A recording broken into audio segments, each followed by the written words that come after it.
네, 오늘 우리에게 주신 말씀은 마태복음 23장 1절에서 12절 말씀입니다. 마태복음 23장 1절에서 12절 말씀입니다. 제가 한 절 읽고 여러분들이 한 절 읽고 마지막 절은 합독하겠습니다.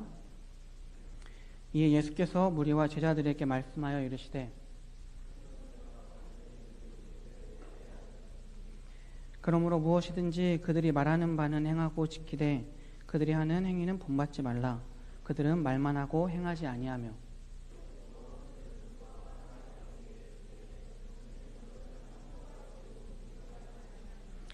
그들의 모든 행위를 사람에게 보이고자 하나니 곧 그 경문띠를 넓게 하며 옷수를 길게 하고 시장에서 문안받는 것과 사람에게 랍비라 칭함을 받는 것을 좋아하느니라.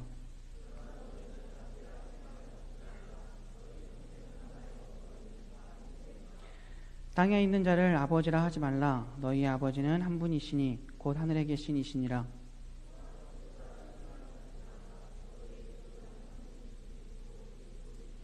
너희 중에 큰 자는 너희를 섬기는 자가 되어야 하리라. 함께 읽겠습니다. 누구든지 자기를 높이는 자는 낮아지고 누구든지 자기를 낮추는 자는 높아지리라.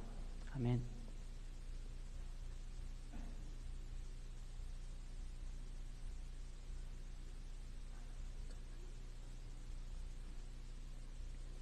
하나님의 좋으신 사랑과 은총이 우리 가운데 함께 하시기를 바랍니다. 참 설레는 한 주였습니다. 가슴 벅찬 주말이었습니다. 우리가 살아가고 있는 한반도에 느닷없이 찾아온 반가운 평화의 바람은 많은 것을 생각하게 하고 또 갑자기 우리 마음속에 피어난 평화에 대한 희망은 우리의 가슴을 뛰게 만들기에 충분했습니다. 살 얼음판을 건널 때에는 속도를 늦춰서는 안 된다라는 말을 잊지 않고 더 기쁘고 좋은 감사한 일들이 많이 일어나면 좋겠습니다. 느닷없이 찾아온 바람이 계속해서 불어오길 기도합니다. 이번 설교의 제목은 화가 있을 것이다 입니다. 이 문장은 마태복음 23장에서 예수님께서 7번 말씀하신 화 있을진저의 새번역 성경 버전입니다. 화가 있을 것이다 라는 문장과 그에 따른 내용은 오늘 설교를 포함해서 4주 동안 같은 제목으로 진행될 예정입니다. 처음 이 본문을 접했을 때 그리고 김동호 목사님과 설교에 대해서 이야기를 나눌 때는 어떻게 전해야 할까 참 막막했습니다. 혹시 눈치채셨을지 모르겠지만 설교 제목에 나오는 화라는 단어와 성경에 나오는 화라는 단어는 뜻이 다릅니다. 설교 제목 한 번만 다시 띄워주시겠어요? 네. 설교 제목에 나오는 것처럼 화 옆에 친절하게 제가 한자어를 써놨는데 이 한자어로 써놓은 이유는 뜻이 다른 동음이어이기 때문입니다. 성경에 나오는 국어 단어 화의 한자는 불화자를 씁니다. 저도 설교를 준비하면서 화가 난다고 할 때 화라는 단어에 불화자를 쓴다는 것을 처음 알게 됐는데 생각해 보니까 화가 난다라고 했을 때 뭐 열불이 난다 혹은 속에서 천불이 인다 라는 표현을 쓰지 않습니까? 화가 나면 속에서 뜨거운 것이 훅 하고 올라오는 것이 있기 때문에 마치 불길이 있는 것과 비슷하기 때문에 그렇게 표현한 것 같습니다. 국어사전에서는 화를 몹시 못마땅하거나 언짢아서 나는 성이라고 설명하고 있습니다. 그리고 국어 단어 화로 번역된 헬라어 단어는 우아이라고 합니다. 이 단어의 뜻은 슬픔, 분노, 절망을 나타내는 의성적 감탄사입니다. 쉽게 말하자면 울 때 내는 소리에서 온 단어라는 말입니다. 구약시대부터 이스라엘 사람들은 근심, 절망, 애곡, 불만 등을 표현할 때 이 우아이라는 감탄사를 쓰면서 시작했다고 합니다. 예수님이 마태복음 23장에서 이 우아이라는 단어를 7번이나 쓰신 이유도 서기관과 바리새인들의 위선과 외식에 대해 고통스럽고 또 안타깝고 애처로운 마음을 가지고 계셨기 때문입니다. 설교 제목에 쓰인 이 화라는 단어는 한자로 화할 화자를 씁니다. 화하다라는 뜻이 좀 어려울 수 있는데 이 한자어가 쓰이는 단어를 보면 뜻을 좀 쉽게 알 수 있습니다. 화할 화를 쓰는 단어에는 화목, 평화, 화해, 조화 등이 있습니다. 국어사전에서 이 화라는 단어는 서로 뜻이 맞아 좋은 상태라고 설명하고 있습니다. 화라고 번역된 헬라어 단어의 본뜻은 슬픔, 분노, 절망이고 화의 오늘 성경에 나오는 화의 사전적인 뜻은 몹시 못마땅하거나 언짢아서 나는 성이지만 설교 제목에 화할 화자를 쓴 이유는 이번 화가 있을 것이다 설교 시리즈를 통해서 예수님이 질책하고 분노하셨던 화를 내셨던 이유들을 우리가 분석하고 잘 알고 깨달아서 반면교사 삼자는 의미입니다. 처음에 말씀드렸듯이 이번 설교를 준비하면서 어떻게 전해야 할까, 이 내용들을 어떻게 전해야 할까 참 막막했었는데 금요일에 있었던 남북정상회담이 참 고마웠습니다. 지금보다 평화를 이야기하기 좋을 때가 또 어디 있겠습니까? 이번 설교를 준비하면서 다시 깨닫게 된 것도 반성했던 것도 참 많습니다. 이 말씀을 통해서 이 설교를 통해서 다시 한번 우리 삶을 돌아보고 나는 과연 하나님의 자녀로 제대로 살아가고 있는지, 우리가 살아가는 일상의 삶 속에서 평화를 일깨우는 우리가 되기를 간절히 바랍니다. 오늘 우리가 읽은 본문 말씀은 몇 주 전부터 계속해서 이어져 왔던 예수님께서 특별히 서기관과 바리새인들로 대표되는 유대의 종교 지도자들과 벌이셨던 논쟁이 계속되고 있습니다. 오늘 우리가 읽은 본문 말씀에서 예수님은 성전에 모여있던 무리와 제자들을 향해 서기관과 바리새인들의 위선을 지적하고 그들을 본받지 말라라고 말씀하십니다. 그리고 오늘 말씀 이후에는 본격적으로 예수님께서 서기관과 바리새인들을 향해서 화가 있을 것이라고 7번 말씀하십니다. 어떻게 본다면 오늘 말씀은 7번의 경고 전에 나오는 본격적으로 화를 내기 전에 마음을 가다듬고 화를 돋구는 서론이자 도입 부분이라고 할 수 있을 것 같습니다. 오늘 본문 말씀은 이에라는 단어로 시작합니다. 바꿔서 말하면 그때라고 할 수 있는데 그때가 언제고 또 무슨 사건이 벌어지고 있었는지 혹시 기억나십니까? 그때가 언제인지 알려면 오늘 말씀 이전의 상황을 살펴봐야 합니다. 지난주에 김동호 목사님이 하셨던 설교가 무슨 내용인지 기억나시는 분?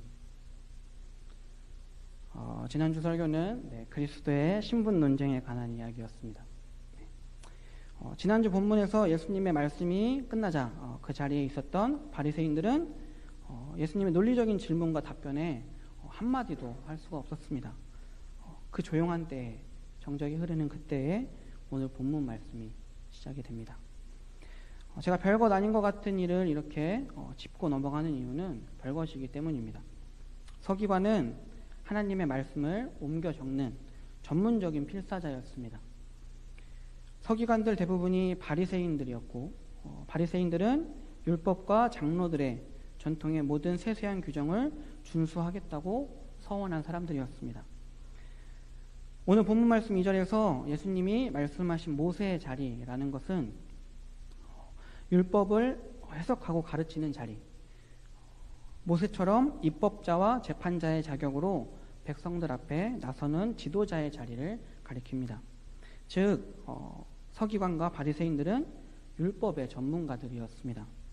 그들은 예수님을 메시아로 인정하지 않았기 때문에 예수님을 공경에 빠뜨리려고 자기들도 답변하지 못하는 자기들도 해결할 수 없는 어려운 문제들을 예수님께 질문했습니다. 그런데 그때마다 예수님은 너무나도 쉽게 그 문제들을 해결하셨고 또 그 질문들에 답하셨습니다. 율법의 전문가들을 앞에 두고 율법에 대해서 이야기를 하고 그들의 치부를 마구 드러내고 서슴없이 그들을 비판했는데 자신들을 비판했는데 그들은 예수님께 아무런 말을 할 수가 없었습니다. 예수님이 하시는 말씀들이 모두 다 구구절절 옳은 말이었기 때문입니다. 이렇게 말씀드리면 바리새인들에 대해서 좀 오해가 생길 수도 있는데 제가 예전 설교에서도 바리새인에 대해서 설명드렸는데 바리새인들은 자신들이 율법을 잘 지키는 하나님의 거룩한 공동체라고 자부했던 사람들이었고, 하나님의 말씀에 대해서 글자 한 글자라도 다 지키려는 종교적인 열심을 가진 사람들이었습니다. 또 그리고 그들은 변화하는 시대의 믿음을 반영해서 해석의 다양성을 받아들이고 탄력적이면서도 정체성을 잃지 않는 수용성을 가진 사람들이었습니다. 또한 말씀을 가르치고 양육하는데 게으르지 않았습니다. 자신들이 먼저 철저히 교육을 받았던 사람들이었고, 말씀과 삶이 일치하는 믿음을 추구했던 사람들입니다. 그래서 서기관들과 바리새인들은 일반 백성들로부터 많은 존경을 받으며 또 백성들에게 많은 영향력을 끼쳤던 사람들이었습니다. 바리새인들은 율법에 관해서는 모범적인 사람들로 인정받던 사람들이었습니다. 그들은 자신들이 율법대로 거룩하게 살면 하나님 나라를 좀 더 앞당길 수 있다고 믿었습니다.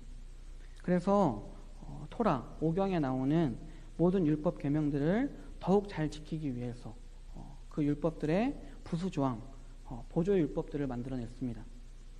서기관들은 율법을 설명하고 가르쳐주는 위치에 있었기 때문에 다른 사람들에게 율법을 지켜야 한다고 가르쳤고, 율법을 지키지 못한 사람들을 책망하기도 하고 율법대로 살도록 강요하기도 했습니다. 바리새인들은 율법을 온전히 지키기 위해서 율법을 지키고 율법대로 살아가는데 전념했기 때문에 보조 율법들까지 다 지킬 수 있었지만, 일반 백성들은 보조 율법을 포함하면 600개가 넘는 그 많은 율법을 잘 지킬 수가 없었습니다. 보조 율법이 너무 많아서 잘 몰라서 지키지 못하는 부분도 있었고, 그 시대는 지금처럼 풍족한 시대가 아니었기 때문에 먹고 사는 것조차 버거운 시대였기 때문에 때론 지키기 힘든, 지킬 수 없는 것들도 있었습니다. 예를 들면 몇 날 며칠을 굶었는데 마침 바로 앞에 있는 나무에 열린 과일을 발견했다면 여러분들은 어떻게 하시겠습니까? 마침 그날이 안식일이기 때문에 안식일에는 추수를 하거나 과일을 따거나 일을 할 수 없었기 때문에 율법을 지키기 위해서 그 과일을 먹지 않겠습니까? 서기관들은 율법을 차마 다 지킬 수가 없는 이런 백성들의 삶, 또 상황, 처지는 고려하지 않은 채 보조 율법까지도 문자 그대로 지킬 것을 강요했습니다. 그리고 바리새인들 중에서 종교적으로 자신들의 우월감을 드러내는 사람들이 생겨나기 시작했습니다. 이스라엘 사람들에게 모세라는 존재와 또 모세의 율법은 절대적인 권위를 갖고 있었는데, 그런 모세의 율법을 사람들에게 설명해 주면서 자신들이 모세의 정통 후계자이다 라고 강조했습니다. 그리고 사람들에게는 못 지킬 법들을 강요하면서 정작 자신들은 자기들이 줄줄이 깨고 있는 율법을 교묘하게 악용했습니다. 대표적인 예가 고르반입니다. 그들은 하나님을 영화롭게 하기 위해서가 아니라 자신들의 신앙심을 드러내고 자신들의 의를 드러내기 위해서 율법을 지켰습니다. 결국 그러면서 율법의 근본 정신은 사라지고 껍데기만 남았습니다. 율법의 근본 정신, 핵심, 율법에 있어서 정말 중요한 것은 그런 부수적인 율법까지도 세세하게 지켜야 하는 행위가 아니라 하나님을 사랑하고 이웃을 사랑하는 것, 즉 사랑과 정의와 긍휼과 믿음입니다. 오늘 본문에서 예수님이 사람들이 많이 모여있는 성전에서 서기관들과 바리새인들을 공개적으로 그들의 위선을 지적하고 또 그들을 책망하신 이유는 그들이 자신들이 모세의 후계자라고 자랑했기 때문이 아닙니다. 그들이 보조 율법까지도 잘 지키고 있다는 것을 자랑해서가 아니었습니다. 그들이 율법을 잘못 가르쳤기 때문도 아닙니다. 예수님은 오늘 본문 말씀에서 서기관들과 바리새인들이 말하는 것은 다 지키라고 말씀하십니다. 그들이 예수님께 책망을 받은 이유는 다른 사람들에게 지켜야 할 율법을 설명하고 잘 가르쳐주는 그들이 정작 율법의 핵심, 특별히 이웃을 사랑하는 것, 사랑과 정의와 긍휼에 있어서는 아무것도 하지 않았기 때문입니다. 그들은 자신들이 율법에 붙여놓은 세세한 조항을 강조해서 율법에 전념하지 못하는 일반 백성들이 율법을 지킬 엄두조차 내지 못하게 했습니다. 이것은 일반 백성들에게 너무나도 무거운 짐이었습니다. 그들은 하나님의 사랑을 이야기하면서 백성들에게는 지키지 못할 불가능한 명령을 제시해 놓고는 그런 것들을 바꾸려고 하지도 또 실제적인 지침을 제시하지도 않았습니다. 율법을 통해서 하나님의 은혜와 사랑, 자유를 경험해야 하는데 그런 것들을 경험하는 것이 아니라 율법을 잘 알지 못해서 율법을 지킬 수가 없는 상황이어서 지키지 못하는 사람들을 책망하고 정죄함으로 죄의식을 심어주어서 율법을 억압하고 짓누르는 것으로 만들어버렸습니다. 율법을 무의미한 행위와 사소한 규칙으로 왜곡시켜버렸습니다. 백성들에게 그렇게 무거운 짐을 지어주고는 그 무거운 짐을 덜어주기 위해서 손가락 하나도 까딱하지 않았습니다. 대신 그들은 바깥으로 드러나는 것에 집중했습니다. 누가 보든 독실하고 신실한 바리새인이라는 것을 알 수 있게 멀리서도 한눈에 알아볼 수 있게 보이는 것에 집중했습니다. 그들은 경문이라고 하는 성경 구절을 넣은 작은 통을 그 당시 사람들은 이마나 손목에 메고 다녔는데 더 잘 보이게 다른 사람들보다 더 두꺼운 끈으로 묶어서 메고 다녔고 또 겉옷 내 귀퉁이에 다는 기도를 위한 술을 또 더 다른 사람들보다 더 길고 화려하게 달고 다녔습니다. 그들은 사람들이 많은 시장에 가서 인사받는 것을 좋아했고 사람들이 잘 볼 수 있는 곳에서 자신이 얼마나 길게 기도하는 사람인지 보여주기를 원했습니다. 그들은 랍비라 불리는 것을 좋아했지만 또 그것을 원했지만 정작 그들의 삶은 선생, 스승으로 살아내지 못했습니다. 대접을 받았고 지위를 누렸지만 그만큼의 삶을 살지는 못했습니다. 그냥 사람들에게 인정받고 대접받는 것만을 즐겼습니다. 그래서 그들은 예수님의 책망을 받았습니다. 예수님께서 지적하신 문제, 책망하신 것, 위선은 비단 서기관들과 바리새인들만의 문제는 아닙니다. 그 시대 또 그들만의 문제도 아닙니다. 교회와 종교 안에서만 일어나는 문제 또한 아닙니다. 어느 시대나 누구에게나 위선의 문제는 일어날 수 있는 것입니다. 제가 생각했을 때 이 바리새인들의 위선적인 모습은 지금 우리가 말하는 꼰대의 모습과 비슷한 것 같습니다. 꼰대는 언제 어디서나 늘 존재합니다. 예수님은 오늘 본문 말씀 11절, 12절에서 큰 자는 섬기는 자가 되어야 한다고 자기를 높이는 자는 낮아지고 자기를 낮추는 자는 높아진다고 말씀하십니다. 예수님의 이 말씀이 우리의 마음에 깊은 울림이 되는 것은 오늘의 말씀을 서기관과 바리새인들에게 했던 책망이 그리고 참된 위대함은 낮아짐에서 나온다는 말씀을 거창하고 화려한 자리에서 하신 것이 아니라 십자가로 가는 길에서 하셨기 때문입니다. 예수님은 예수님을 선한 선생님으로 부르는 부자 청년에게 마가복음 10장에서 어찌하여 나를 선하다 일컫느냐 하나님 한 분 외에는 선한 이가 없느니라 라고 말씀하셨습니다. 예수님은 하나님을 가리켜 보일 뿐 스스로를 앞에 내세우는 법이 없으셨습니다. 예수님께서 삶과 죽음을 통해서 우리에게 보여주고 또 알려주셨듯이 크리스천으로 살아간다는 것은 자기를 말끔히 비우면서 살아가는 것입니다. 섬기는 자가 되어야 한다는 것은 대가를 바라지 않고 다른 사람의 필요를 민감하게 돌보는 태도를 뜻합니다. 서기관들과 바리새인들이 보여줬던 위선적인 태도나 행동과는 정반대로 위대함은 하나님과 이웃을 돕기 위해 자신을 내어주는 섬김에서 나옵니다. 섬김은 상대방의 필요에 민감하고 자신에게 관심이 집중되는 것을 피하는 것입니다. 낮아짐, 섬김이 어떤 것일까? 율법의 핵심인 사랑과 긍휼이 어떤 것일까? 과연 대가를 바라지 않고 주는 것이 가능한 일인가?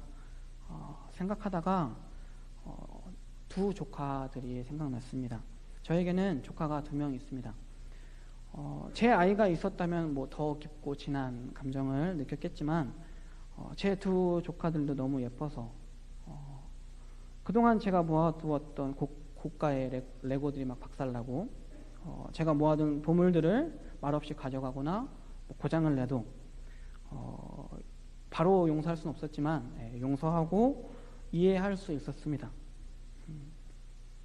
사랑하는 두 조카들이 제가 무엇을 해주었을 때 좋아하고 웃는 모습을 보면 무슨 일이든 더 해주고 싶은 마음이 가슴속에 일어납니다. 이 마음이 아마도 낮아짐, 섬김, 율법의 핵심인 사랑과 긍휼이 아닐까, 대가를 바라지 않고 주는 것이 아닐까 생각해 봅니다. 이 마음이 우리에게 늘 있었으면 좋겠습니다.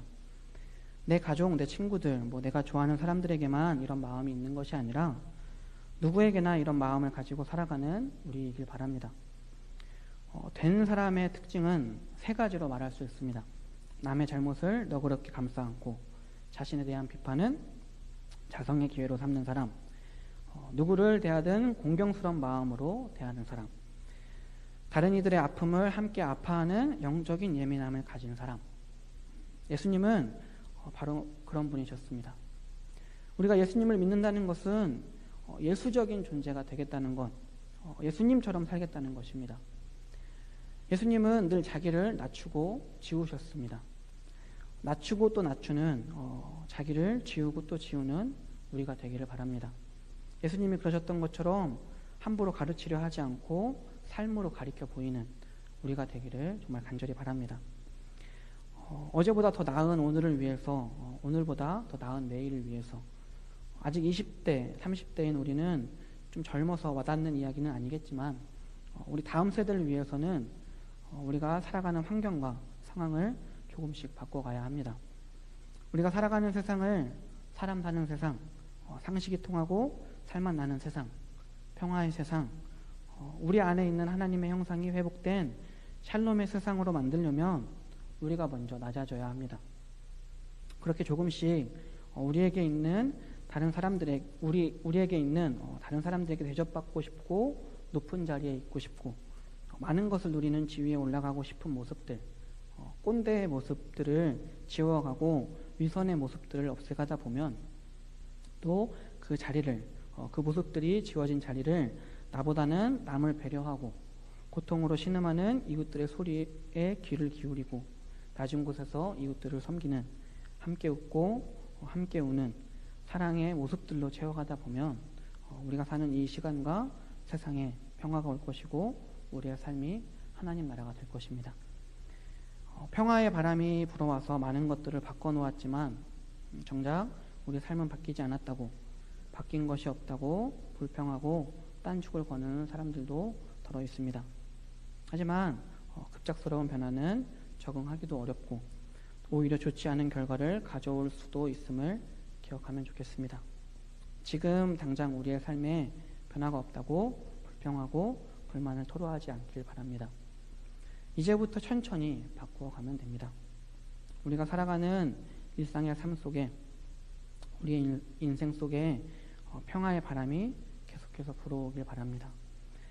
우리의 삶이 평화를 일구는 하나님 나라를 만들어가는 삶이 되길 바랍니다. 샬롬, 하나님의 좋으신 사랑과 은총이, 샬롬이 우리와 함께 하시기를 바랍니다. 우리 함께 찬양할 텐데요. 마지막에 불렀던 예수 닮기를 찬양하시고 기도하실 텐데 지금까지는 그 통성으로 기도했잖아요. 이 시간에는 오늘은 좀 조용하게 기도했으면 좋겠습니다. 기도하실 때 우리의 위선적인 모습들을 좀 내려놓는, 그래서 통성으로 기도하지 않고 우리의 부끄러운 모습들을 좀 내려놓는 그런 기도를 했으면 좋겠습니다.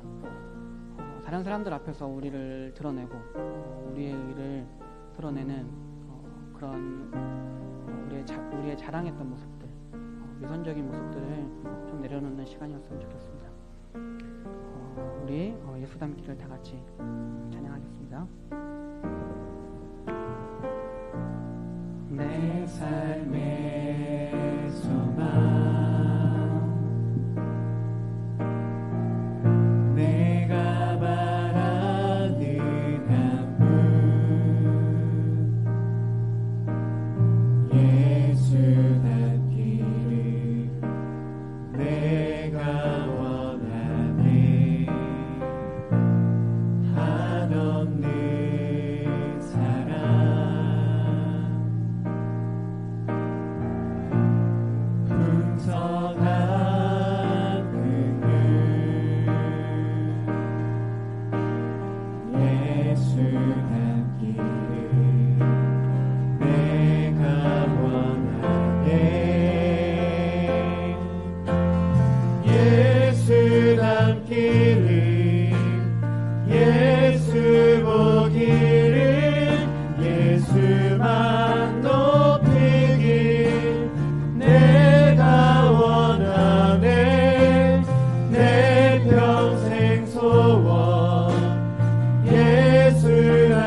함께 이 시간 우리 위선적인 모습들, 우리가 자랑했던, 우리가 드러냈던 나의 의들을 내려놓는 기도를 좀 했으면 좋겠습니다. 조용하게 나의 모습들, 지금까지 내가 살아왔던 나의 삶들을 돌아보면서 과연 내 안에 어떤 위선적인 모습들이 있었는지 돌아보고 하나님 앞에 그런 모습들을 내려놓고 회개하는 기도를 조용하게 드리시겠습니다.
언제나 우리와 함께 하시는 하나님의 함께 해주시는 사랑에 정말 큰 감사를 드립니다.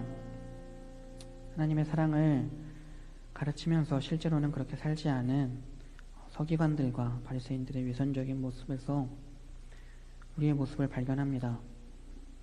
우리는 예수님을 믿는다고 입으로는 고백하지만 과연 우리의 삶이 예수님이 사셨던 것처럼 살았는지 우리의 삶을 돌아봅니다. 낮추고 비운 예수님의 모습보다는 높아지려고 하고 더 많이 가지려 하는 모습이 우리의 삶과 더 가까운 것이 아닌가 우리의 삶을 돌아봅니다. 내로남불을 삶으로 실천하고 누구에게든 공경받고 존경받기 원하고 다른 사람들이 내 아픔을 이해해주면 좋겠다고 생각하는 우리의 삶이 아닌가 돌아봅니다. 그러면서도 우리는 예수님을 믿는 크리스천이라고 위선적인 삶을 살아온 것은 아닌가 돌아봅니다. 이제부터라도 또 조금씩이라도 우리의 삶을 변화시켜 가기 원합니다. 다른 사람들에게 대접받고 싶고 높은 자리에 있고 싶고 많은 것을 누리는 지위에 올라가고 싶은 위선의 모습들을 지워가고 그 모습들이 지워진 자리를 나보다는 남을 배려하고 고통으로 신음하는 이웃들의 소리에 귀를 기울이고 낮은 곳에서 이웃들을 섬기는 함께 웃고 또 함께 우는 사랑의 모습들로 채워가게 하옵소서. 우리의 삶을 통해서 우리가 사는 이 시간과 이 세상을 우리가 맺고 있는 모든 관계를 하나님의 나라로 만들어가는 우리가 되게 하시고 예수님께서 평화의 왕으로 오셨던 것처럼 예수님을 따라 세상에 평화를 심는 평화를 일구는 우리 안에 있는 하나님의 형상이 회복된 샬롬의 세상으로 이 땅을 바꾸어가는 평화의 도구가 되게 하옵소서. 우리를 사랑하시는 예수님의 이름으로 감사하며 기도드립니다. 아멘.